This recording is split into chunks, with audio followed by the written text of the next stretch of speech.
Harka fuunee akka mooltan oduun irraaf qabnu kunooti.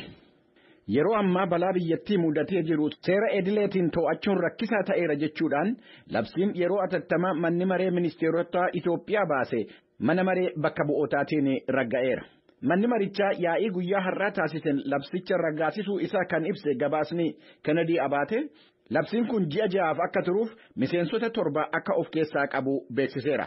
Koreen labsii kana olaantummaadhaan raawwachiisu ajajoota waraana biyyattii Jeneraal Biraanuu Juulaatiin kan hoggamu akka ta'u labsichi ibseera. Pirezidaantiin biyya Keeniyaa Uhuruu Keeniyaataa okorrii Itoophiyaa keessatti babal'achaa deemaa jiru dhaabbate akka mariin jalqabamu gaafachuu isaanii Daayiriktarrii dhaabbata gargaarsa addunyaa Yuunaayitid Isteetsi.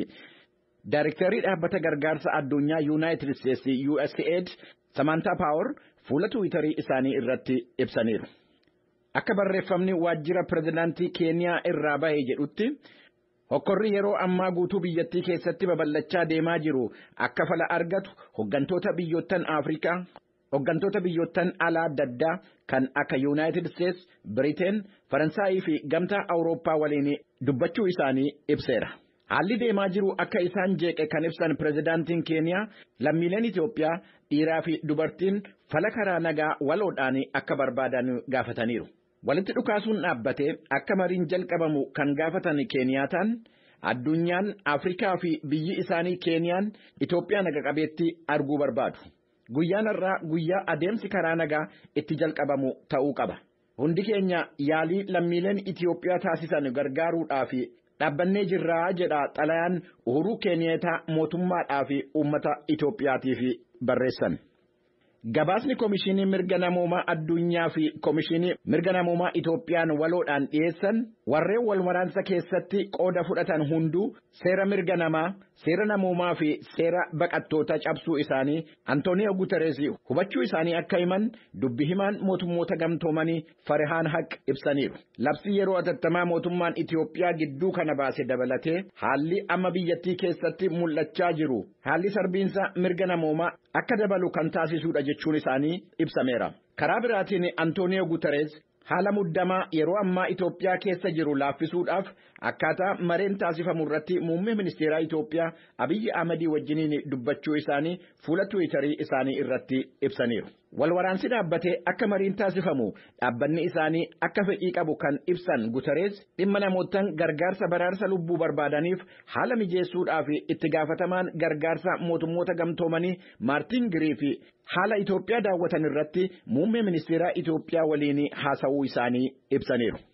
Muummeen ministeeraa Itoophiyaa Abiyyi Ahmed sanbata dheengaddaa barreeffamni isaan maxxansan waan hokkoraaf nama kakaasu waan ta'eef seera dhaabichaa kan cabseedha jechuudhaan akka fuula isaarraa haqe dubbii himtuun dhaabbata feesbuukiin bulchu isa meettaa jedhamee dhiyeenya kana maqaa moggaafatee Emily Kaahin himaniiru. Akka Facebook jedhetti barreeffamni Abiyyi Ahmed biyya keenyaa fi du'uun dirqama keenya mata duree jedhu jalatti lammiileen biyyattii meeshaa qabanii fi waan danda'an hundaanuu akka lolaaf qophaa'an waan waamicha taasisuuf akka ta'e Associated Press gabaaseera. Abiyyi Ahmed hordoftoota miliyoonii 3 fi miliyoonii walakkaa akka qaban kan ibsan dubbi himtuun dhaabbatichaa fuulli feesbuukii muummicha ministeeraa akka hin ugguramne himaniiru. Facebook kanaan dura pirezidaantii Ameerikaa duraanii Doonaald Tiraampiin dabalatee fuula hanga'oota siyaasaa adda addaa cufuu isaatii fi barreeffama isaanii akka haqee beeku gabaasameera.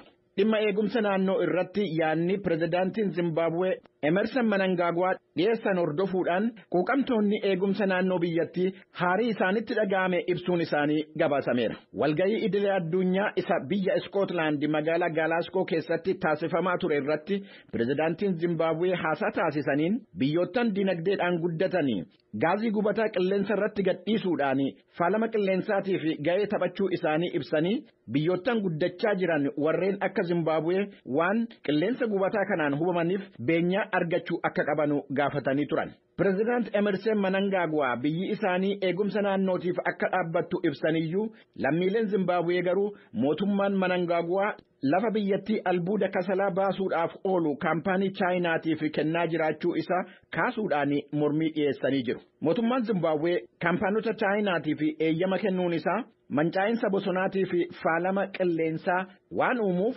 akka waliigalteen kaampaanota Chaayinaa waliin taasifame haqamuu gaafachaa jiru. Kun sagalee Ameerikaati. Manni murtii yakkaa addunyaa biyya Veenzuweelaa bulchiinsa pirezidaantii Nikolaas Maaduroo jala jirtu keessatti yakka dhala namoomaa irratti raawwatame qorachuu jalqabuu isaa ibseera. Abbaan alangaa mana murtii yakkaa addunyaa Karim Kahan erga daawwannaa guyyaa 3 magaala guddittii biyyattii Caracas keessatti taasisanii booda pirezidaantii Nikolaas Maaduroo wajjiniin waliigaltee qorannoo geggeessuu isaan dandeessisu mallatteessuu isaanii ibsaniiru. Manni murtichaa dhaabbata mootummoota gamtoomaniitiin deeggaramu kuni waliigalteen inni mootummaa Veenzuweelaa waliin taasise akka aanga'oonni biyyattii qorannoo taasifamuuf deemuu fi tumsa agarsiisan gaafata. Dhimma Veenzuweelaa irratti adda addummaan siyaasaa addunyaarra jiraachuu isaa akka beekan kan dubbatan abbaan alangaa mana murtichaa qaamni isaan bakka bu'an akka siyaasan hojjanne dubbataniiru. Waliigalteen mallatteeffame kun dhugaadhaaf haqa mootummaa Veenzuweelaa fi abbaa alangaa mana murtii addunyaa gidduu jiru qorachuudhaaf gargaara jedhaniiru pirezidaantiin Veenzuweelaa Nikolaas Maaduroo.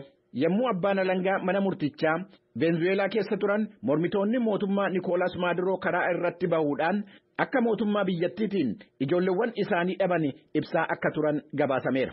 Qorannoon kun jalqabamuu isaatiin biyyi Veenzuweelaa akka biyyoottan Afrikaa warreen qorannoon mana murtii addunyaa irratti taasifamaa jirutti dabalaa jedhameera.